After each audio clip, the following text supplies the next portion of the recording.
Hello, my YouTube friends. Thanks for joining in tonight. Man, if you haven't hit that subscribe button or slam that bell, please do now because we got a lot of great things going on. And one is the Shure SM7B microphone giveaway. Man, I love this microphone. All you have to do to enter in the contest, hit that subscribe button, slam that bell, and type down there as to why you love the Shure microphone. It's easy, man. That's it. But tonight's topic is living without a vocal booth. Man, so many people think that they need a vocal booth to get a good vocal recording. So I want to save you some time. Go get your nice shirt. Go get your nice shirts. Go hang them back up in the closet. Go get your Vans. Go throw them back in the closet. Go get all your paraphernalia, throw them back in the closet because you don't need the closet, man. Tonight, the most important thing what you need is to learn as an audio engineer how to use your ears. That's the most important thing.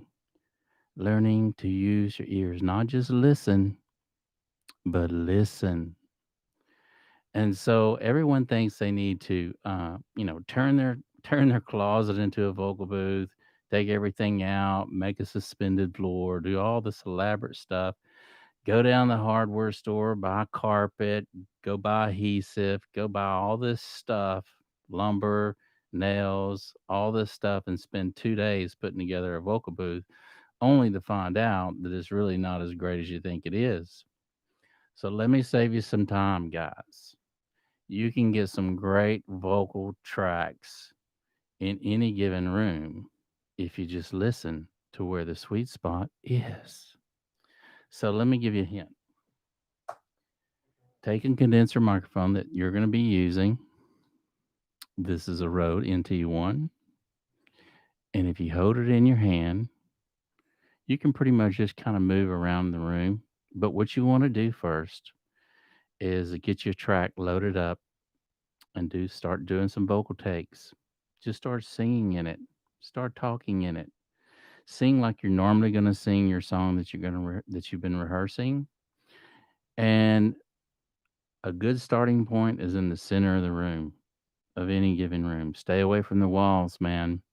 Stay away from those walls. What you don't want is reflections coming off those walls back into your microphone. You do not want reflections coming back into your microphone. So it may be, moving in a couch in the room that you're going to be tracking in, or the more things that you have in the room, the more reflections is going to happen and slow down that sound from coming back into the microphone. Man, that's really what it's all about. So, stand in the middle of the room, or what room you probably think's a good sounding room. You don't want a lot of echo. You don't want a lot of reflections. You want it to be somewhat dead, but you do want it to be a nice size, mid-size room, maybe a 12 by 12 or 10 by 11 room or something of that sort. Stay away from the little closets. Get out of the closet, man. Closet ain't gonna work for you. Um, and then just do some tracking without any guitar, without any music or anything, and listen back. Listen back to those tracks that you record. And if you don't hear any reflections, or you don't hear any echoes, or you don't hear any outside noise, trains or cars or whatever going by, then you probably got a good spot to go ahead and lay some tracks down. And I know a lot of times people spend a lot of money into thinking they're going to make this elaborate vocal booth with suspended floor and all this stuff, man, only to find out that it doesn't sound as good as they thought it would sound.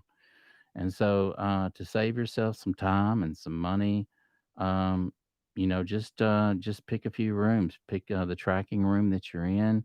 Now, tomorrow night, I'm going to be going over. Hang on a second, guys. tomorrow night I'm going to be going over how to treat your room, and so this is going to be the thumbnail what we're doing tomorrow night, and you don't want to miss out on this, man. It's going to be really good. See if I can get it in the angle. Okay, you can see I'm going to talk about where the diffusers need to be placed in your mixing, your tracking room, and your bass traps and everything else. So it's going to be a great topic tomorrow night, and it'll kind of coincide with what I'm talking about tonight. Typically, if you got a great tracking room, I mean a mixing room, you're going to have a pretty good tracking room as well because those reflections off the walls you're not going to have to worry about. Man, and that's a great thing, man. You kind of want to stay away from that because then when you start getting into the mix, then you've got all these problems going on, and the least you have to worry about is that you not want to have a good vocal take of what you think you did a great job on, only to find out you've got reflections and other issues that you have to deal with. So I always like to start in the middle of the room of any given room, stay anywhere from 3 to 5 feet away from the walls. And now they've got all these little microphone things that you can put on your mic stand, and they go anywhere from $300 to like, I don't know, $1,000. And you stick your head in this. They've even got these boxes where you can stick your head in there and actually sing in a box. And wow, so uncomfortable. I mean, how do you feel comfortable singing in a box like that? I think it's quite humorous. Really, because of the fact that if you use your ears, you don't need all that stuff. You don't need to turn your little closet into a vocal booth. You don't need to any of that stuff. Just use your ears. And like I say, the most important thing out of this tonight is if you're going to be an audio engineer, pay attention to what's going on, and it'll save you a lot of dough and a lot of cash. But some of my best vocal takes I ever done was in the center of a room, and I've done some great takes in the kitchen before, believe it or not, in the kitchen, right? And I've also done some great takes in the tracking room as well, where actually I do my mixing. And so it really don't be shy if you've got another audio engineer guy that's helping you, do the takes and whatnot, and you have a in your XLR card will reach into the bedroom and you feel like standing on the bed and doing a vocal take just to see how it sounds, go ahead and do it. And you'll be surprised at the places that you'll find in your house that sounds just beautiful, man. And so don't cut out anything just because it sounds funny that you might be standing on your bed doing a vocal take. So don't let that bother you, man, because you'll be surprised. A lot of times you'll find a little sweet spot, and there's always a sweet spot to everything, man. So just keep that in mind as an audio engineer. When someone says sweet spot, they truly, truly mean that. And that goes as far as placing the microphone on your amplifier cab. It might just be a quarter of an inch turned this way or toward the outside of the cone or right directly in the middle. But every little increment move that you make will sound different, and you'll hear the sweet spot. Whenever you hit it, you know it. And like I say, once you get to learn to use your ears, because that is the most important thing that you have as an engineer is your ears. But once you train yourself to use them in a way that is beneficial for you, rather than just setting up and just saying, okay, let's just take this take, or okay, let's just go with it. I know it's easy to get into the moment and to want to move fast whenever you're on the clock in the studio. But if you have the time and you have your own recording studio, make the time to just do some practice runs and find that sweet spot in your room that you're going to be doing a lot of your vocals in because it's worth it. And once you find that sweet spot, there's no need to jump around and go anywhere else because it really sounds good, and you know that's where you need to be. That's where you need to set your microphone up, and that's where you need to do your takes. But like I say, if you want to, if you have a room with a lot of reflections in it, start moving some things in the room. It may be an ottoman that you might want to bring in, or a rug that you might want to throw on the floor. Or if you have blinds on your windows, you might want to drape some curtains across those blinds. And everything that you add to that room is going to make a difference. I know whenever I bought my acoustic treatment for my studio, I remember I was in the worst room in the world. This room was just it was just in every kind of way wrong, and you could clap your hands in it, and you could just hear it echo and echo and echo in it. So what I did was each piece of treatment that I put up on the wall, after 3 or 4 pieces or whatever, I'd clap my hands, and I could slowly hear, the echo dissipating to where it was just finally gone in the room, and by the last bass trap that I put in the corner, I was like, "Man, this stuff is the real deal," and it changed everything, how I was, mixing and, uh and the bass and everything. It just made a world of difference. So, room treatment is the next thing that we're going to be talking about tomorrow night, and you don't want to miss out on that. I'm going to come on at 7 o'clock again tomorrow, and we're going to go over that. But tonight, I just wanted to touch base. You don't need a vocal booth in your life to make your life better. In fact, it'll save you some space in your house, and go ahead and hang up all them clothes, man. Go ahead and put all them shoes back in there, man. And if you're married, it might even save you from a divorce, from changing your closet into a vocal booth. But anyway, man, it's all good, and I just wanted to share that with you guys tonight because I know that being an engineer, it's just the little things. Learn to use your ears is probably the most critical and imperative thing that you can do as an engineer. And save them too, man. You don't want to get too lost up in your mixes for long periods of time, because ear fatigue is a real deal, man, and you can damage your ears, and you don't want to do that, man, because those are your workhorses, man. Get to where you trust them, and get to where you can really listen to things in the mix, and as well as finding sweet spots on doing your tracking, and as well as finding a great microphone placement in your room that you're in, that you're going to have to be recording in.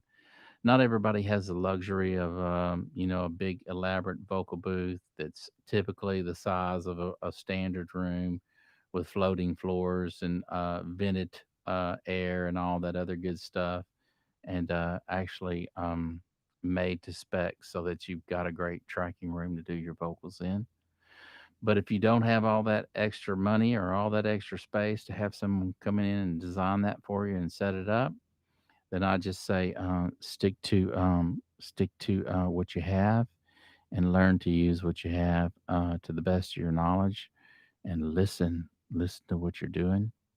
And if it sounds good and you do some takes, and you don't hear any reflections off the walls coming back into the microphone, or coming back this way, or however getting back into the mic, then that's going to be a good spot for you, man. But I tell you, man, it's really, really neat. I don't know if you guys are ready for Christmas. We got Christmas coming up, Christmas Eve tomorrow. I was kind of contemplating on whether I was going to do a video tomorrow night, but I was like, why not, man?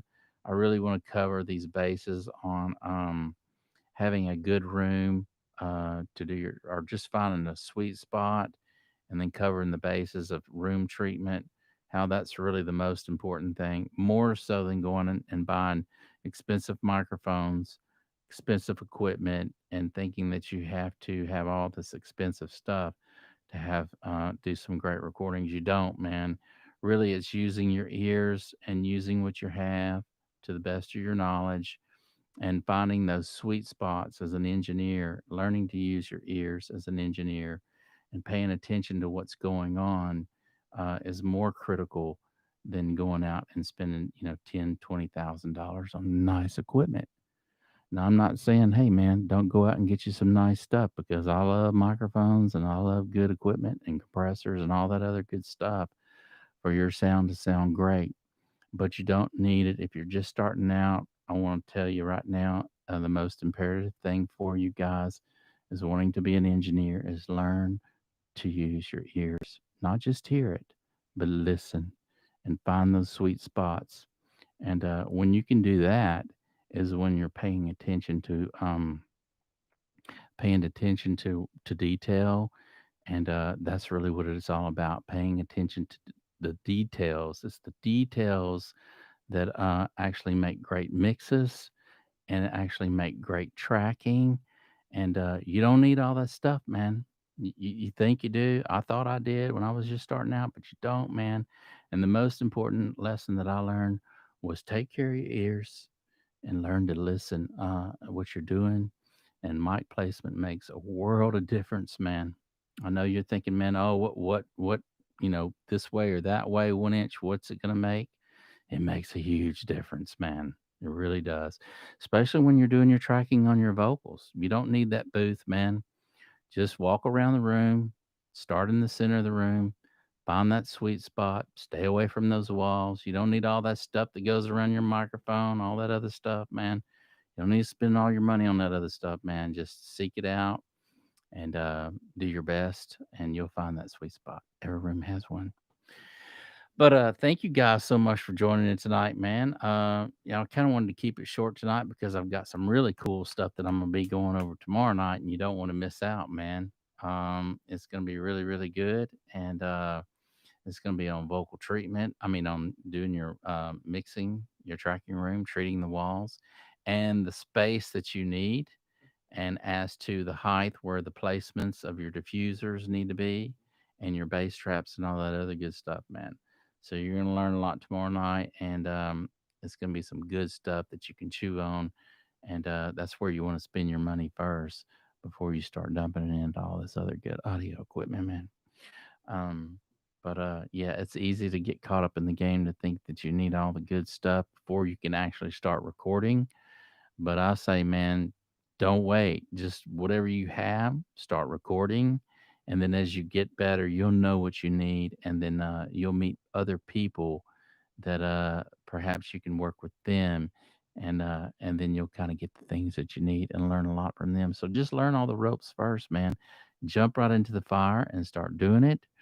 And then as you're going along, then you perhaps when you get a little money or whatever, jump on up and get you a nice condenser microphone. Jump on up and get you a nice ribbon microphone. Get you all those other things that you've been wanting to get for so long. But the most important thing is use your ears. The second most important thing is to treat your room.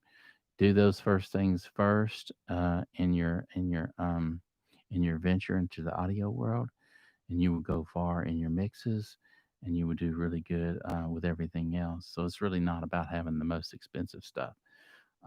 It's just really about starting out and learning what you got, and learning it to the best of your knowledge. And use those ears, man. Use your ears, man. Learn to listen and find those sweet spots, and you'll love it, man. But thank you guys for joining in tonight, man. I really wanted to keep it sweet and short tonight, but tomorrow night's going to be a really good night on how to treat your room. And so you don't want to miss out on that. If you haven't subscribed to my channel, please do, because we got a lot of great things going on, man. And one, again, is the Shure SM7B microphone giveaway.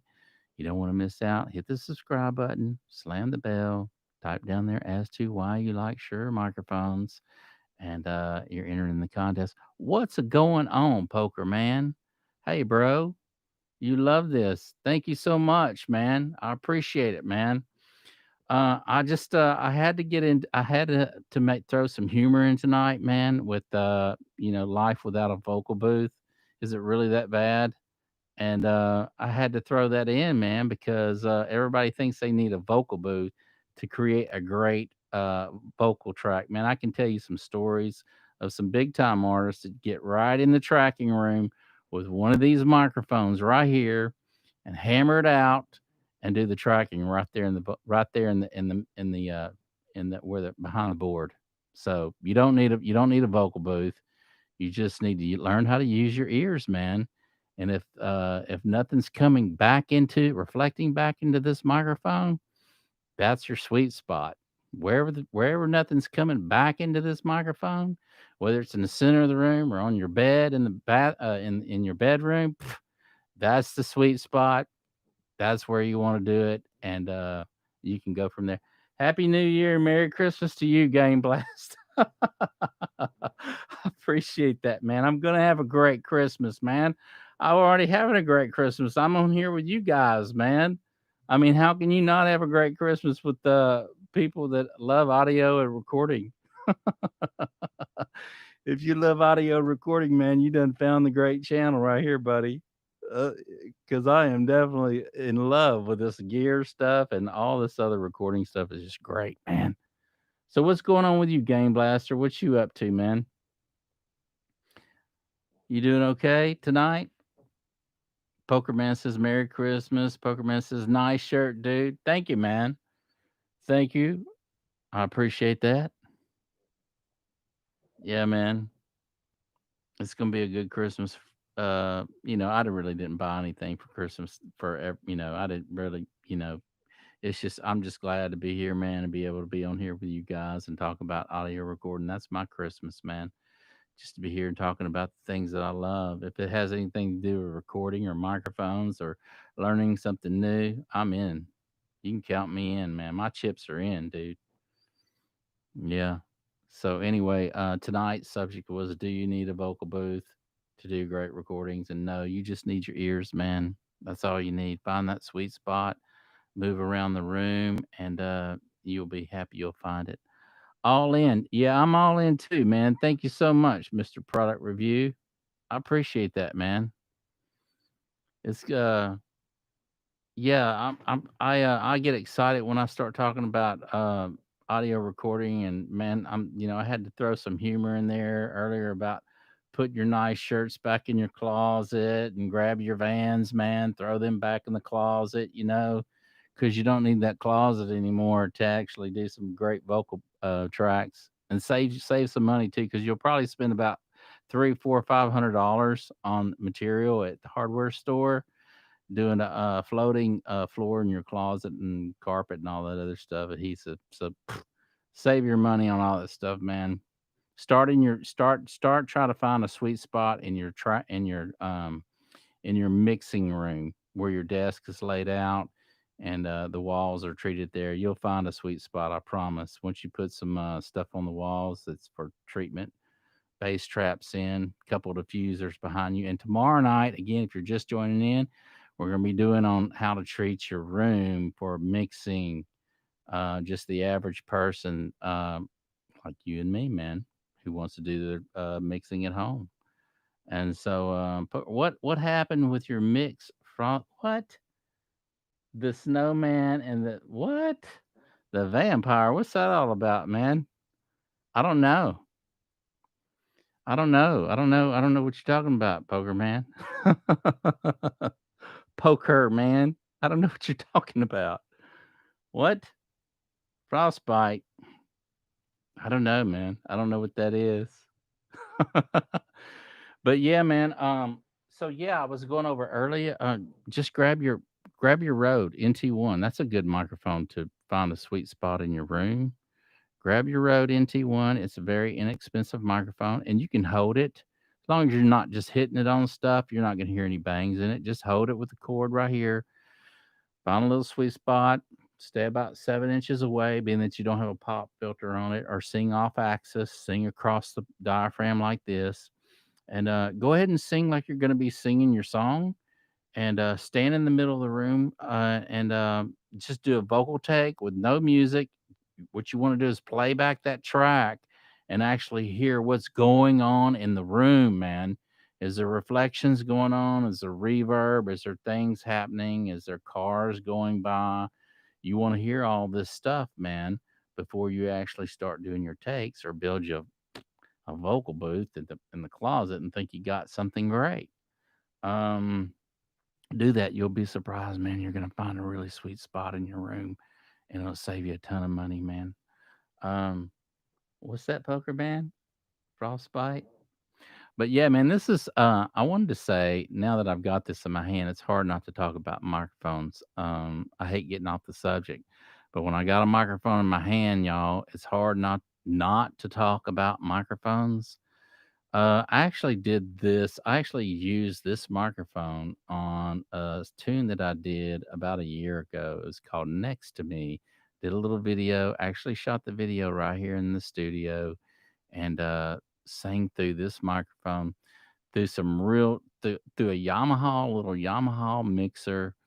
Found the reverb that I liked on it, and you'd be surprised how good this sounded. I mean, for entry level microphone, man.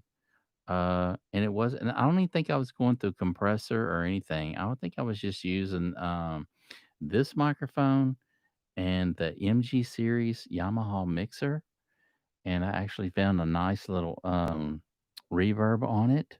I want to say I used the hall and added just a little bit of that hall into the mix. We were playing the track back, and I put this microphone on it, and I ran it through that MG series Yamaha. No compressor, no EQ or nothing. Everything was set flat, and I was like, "Dang, dude, that sounds freaking good. Let's just go ahead and lay the track down using this mic."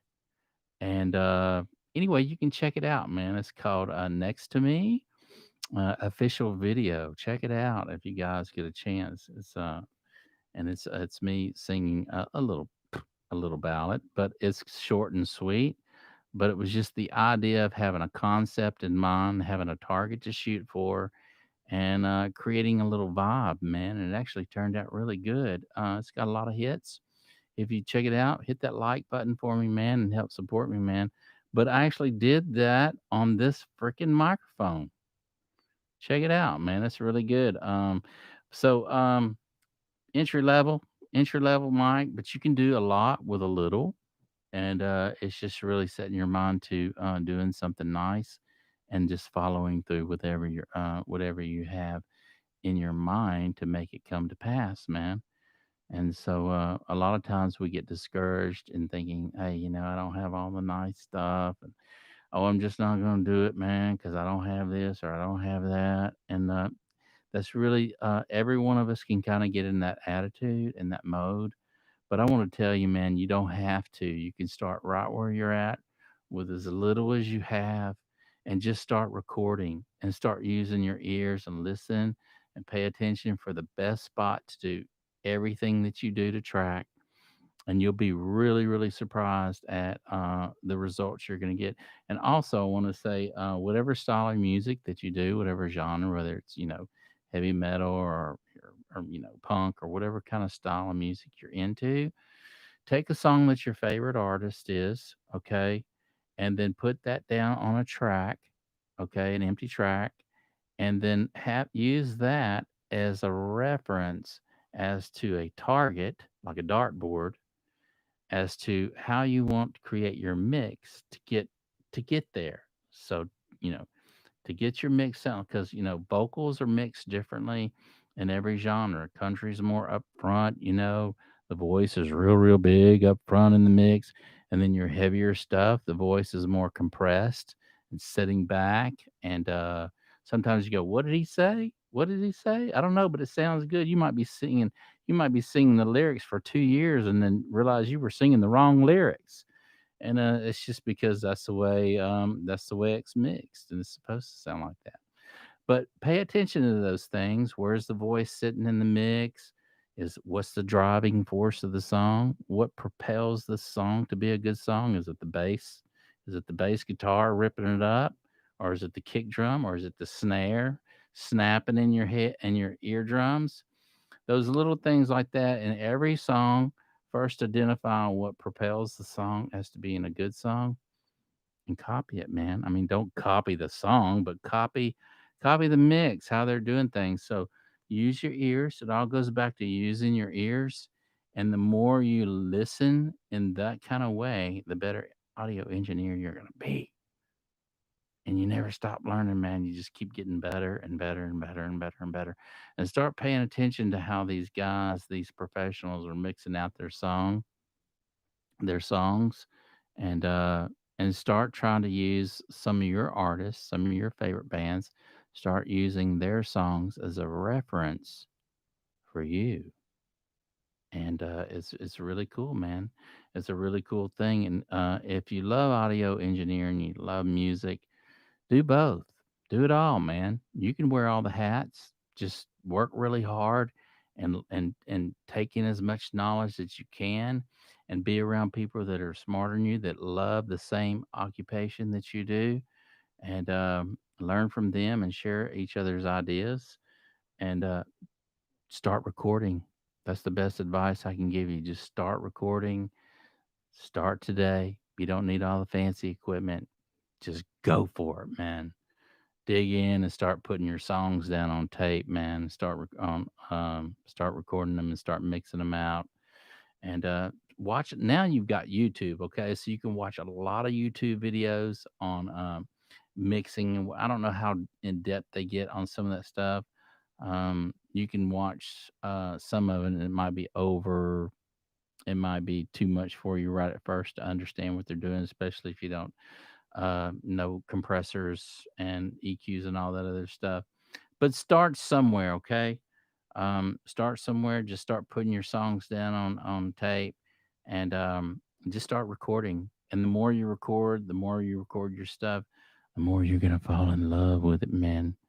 It's a never-ending love, and you'll never stop learning about audio engineering and recording because every day is truly a different day.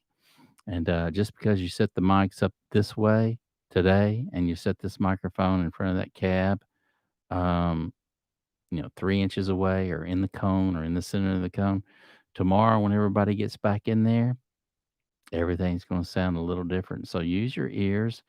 Every day changes, the temperature changes, and so do we. So, use your ears every day and trust them. Get to where you can trust them, and you'll do some great stuff, man. But tomorrow night, man, we're going to be doing. I'm going to be going over how to treat your room, how to treat your mixing room. It's the most imperative thing that you can do as an audio engineer before you buy all this $3,000 stuff, $4,000 stuff. It's nice in your studio, but you don't need it. What you need is room treatment. Learn to use your ears first. Go from there. Start recording, and just stay with it, man. That's the name of the game too.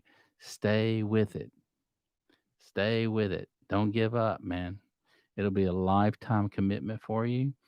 And I've probably been doing it, I don't know, 30 years. 30 years I've been doing this. Everything from just being a musician, trying to wear all the hats, um, but just enjoying the ride, man. It's all about the ride. It's not the destination. It's all about the journey getting there. So enjoy the ride. If you love audio recording and you love mixing and mastering and anything to do with the recording, man, this is the channel to be on because each and every night at 7 o'clock, I'm going to be just giving just a little bit of tad bits for you guys to chew on and think about. And hopefully, it might be able to help you guys out in the long run and not make some of the mistakes I did and save you some money and learn some really cool stuff. Be a part of the ride. So hit that subscribe button, slam that bell, type down there as to why you love Shure microphones and get in this contest, man. We're going to be drawing names and you don't want to miss out on this microphone. Every studio needs this mic.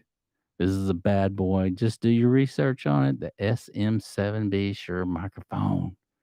It is a great microphone, dynamic microphone, and it's used on a lot of countless records right now. A lot of people are starting. This microphone. I have to say, it's like the world's best kept secret in the recording studio because um, it's on a lot of countless albums, man. So you don't need a $10,000 Neumann U47, Telefunken U47 to have a great hit, man. There's a lot of hits out there right now. They're using this microphone. You get right up in it and just sing till you can't sing no more, man. So yeah, man, grab a hit that subscribe, get it into the contest, man. You don't want to miss out. And tomorrow at 7 o'clock, man, join in. We got a lot of great things going on, and we'll see you again.